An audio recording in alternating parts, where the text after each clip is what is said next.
سیدنا امام حسین علی مقام میدان کرب و بلا میں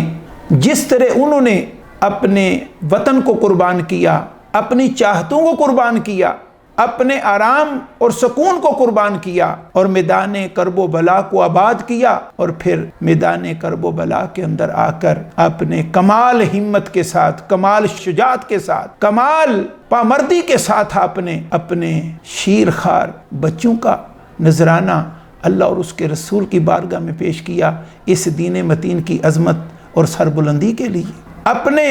جوان بیٹوں کا نذرانہ پیش کیا، اپنے اہل و عیال، اپنے خاندان کی ایک ایک کر کے قربانی دی، 72 نفوس قدسیہ کا نذرانہ پیش کیا، شہادتیں پیش کی اسلام کی سربلندی کے لیے، امت محمدیہ کے حقوق اور آزادیوں کی بحالی کے لیے، اور آپ نے کسی لیول پر بھی کوئی کمزوری نہیں دکھائی، کوئی بے ہمتی نہیں دکھائی، ہمت کا، شجاعت کا، صبر کا سمبل بن کر، پیکر بن کر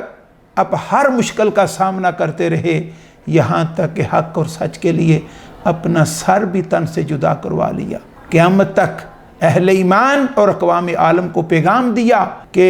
حق اور سچ کے لیے، اسلام کے لیے اور انسانی آزادیوں کے لیے اگر پورا خانوادہ بھی قربان کرنا پڑے تو یہ کوئی بڑا سودا نہیں، یہاں تک کہ اپنا سر بھی تن سے جدا کروانا پڑے تو یہ کوئی بڑا سودا نہیں۔ اور صحیح بات ہے کہ آج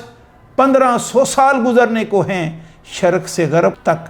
پوری انسانیت سیدنا امام حسین علی مقام کی شہادت کو، آپ کی قربانی کو اور آپ کی وفا کو سلوٹ پیش کر رہی ہے۔ اللہ رب العزت ہمیں آپ کا طریق اور آپ کا مشن قائم و دائم رکھنے اور جاری و ساری رکھنے کی توفیق عطا فرمائے۔ وما علینا الا البلاغ المبین۔